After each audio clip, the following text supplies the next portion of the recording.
government at all levels have been urged to educate the people on the dangers inherent in the practice of female genital mutilation. A human rights activist made the appeal in reaction to the Senate's legislation abandoning the practice of female genital mutilation and other forms of violence against women in Nigeria. The report.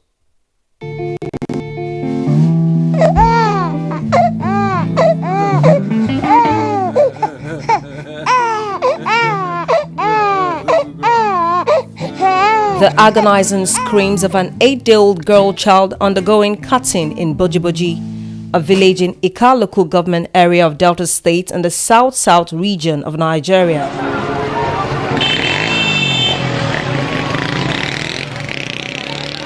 I'm the one that will hold their 2 legs as they are being circumcised. As they wail and cry and weep, as a mother, I do feel it. I will even close my eyes. I don't want to see the sin, the action. So, but this particular one, after circumcising it in the morning, in the evening, she said she noticed that it was not well done. Oh, it was a trauma for me to see that this girl will be circumcised again the second time. The practice of female circumcision, widely known as female genital mutilation cutting, harms the physical, psychological, and reproductive and sexual health of women and is a violation of women's fundamental human rights. According to UNICEF, more than 125 million girls and women alive today have experienced FGM, with Nigeria posting the greatest number of cases, and an additional 3 million girls are at risk of being cut in the next decade. In Nigeria, FGM has the highest prevalence in the South-South among adult women, followed by the Southeast and the Southwest, but practiced on a smaller scale in the North.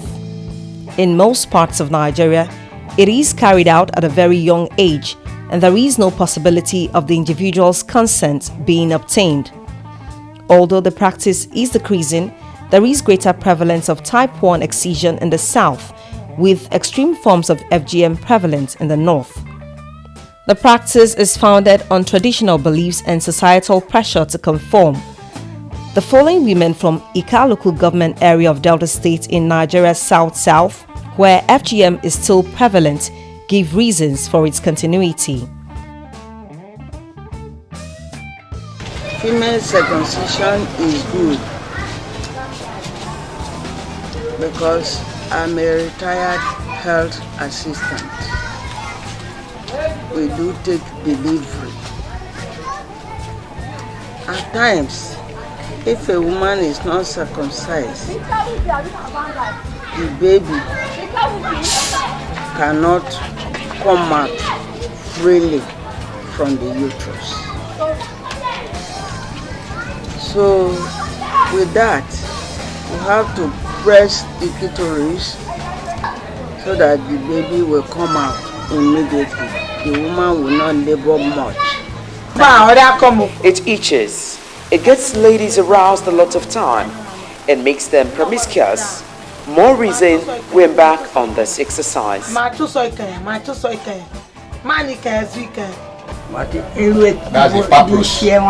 We make small incisions, not today, in order not to hit a vein, or it will lead to lots of bleeding. The federal government of Nigeria took an important step to eliminate the practice when it signed into law an act prohibiting the procedure last May. Although some states like Edo, Bayelsa, Cross River, Rivers and Osun had earlier outlawed the practice, FGM persists. Despite being illegal, it is still being practiced widely in secret. What then is the role and position of the law? All the while it's been practiced and there had been no law, so people could practice it the way they wanted and children were being mutilated. But now it has become an offense. So anybody that is caught can now be punished. So that's, for me, is a start. But because it's a recent law, it's newly passed into law, May 2015. So the impact might not be felt immediately. It's going to be a gradual thing. FGM is a potential financial burden to health systems. A study from Nigeria estimated the cost of treating post-FGM complications in a pediatric clinic to be $120 per girl. All forms of FGM can cause immediate bleeding and pain and are associated with risk of infection. The risk of both immediate and long-term complications increases with the extent of the cutting. The risk of FGM are evidenced from the fact that the operation is mainly carried out by practitioners of traditional medicine and by traditional birth attendants using knives, razor blade and other instruments in generally unhygienic conditions. How does the law protect girls and women in the face of centuries of this torturous practice? A person who performs female circumcision or genital mutilation or engages another to carry out such circumcision or mutilation commits an offense and is liable on conviction to a term of imprisonment not exceeding 4 years or to a fine not exceeding 200,000 naira or both. The medical complications are very serious because they affect not only the general health of the individual, it can also affect the reproductive health. It can also affect functions of the kidney or all those parts around the female genitalia. So I don't see any health benefit whatsoever. Nonye Dane is a survivor living with the consequences of FGM. As I grew older, maybe from around the time my puberty age, thereabout, I noticed that I was having infections regularly and all that. So it was like I was treating infection every now and then. And I actually believe that it's because of this circumcision thing.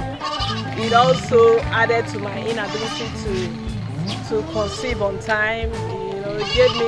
It dropped my fertility rate. It should be stopped entirely. Even my grandchildren, I have told their mothers not to circumcise them.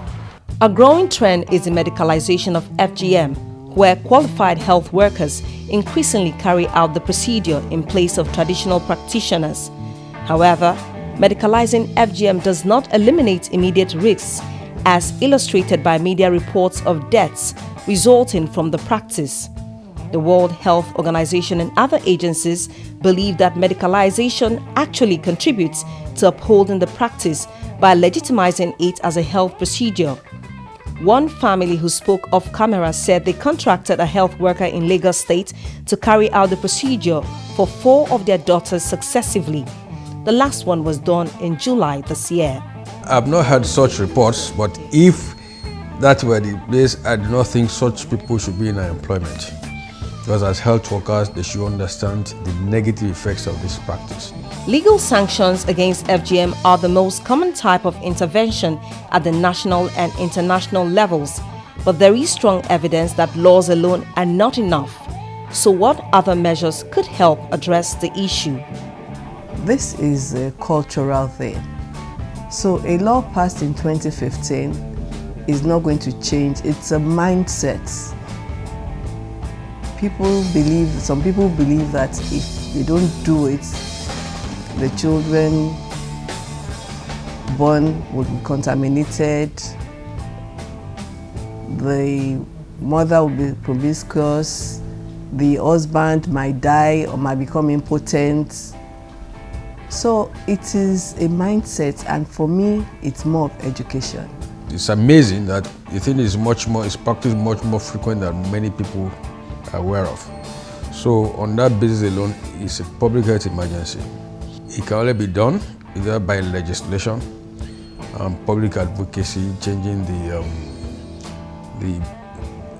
enlightening the public, and trying to change people's behavior, or people that, although who believe, look at it as a cultural practice, trying to change their behavior. And that way they have to draw their attention to the effects, the negative effects this thing has, this thing has on the victims.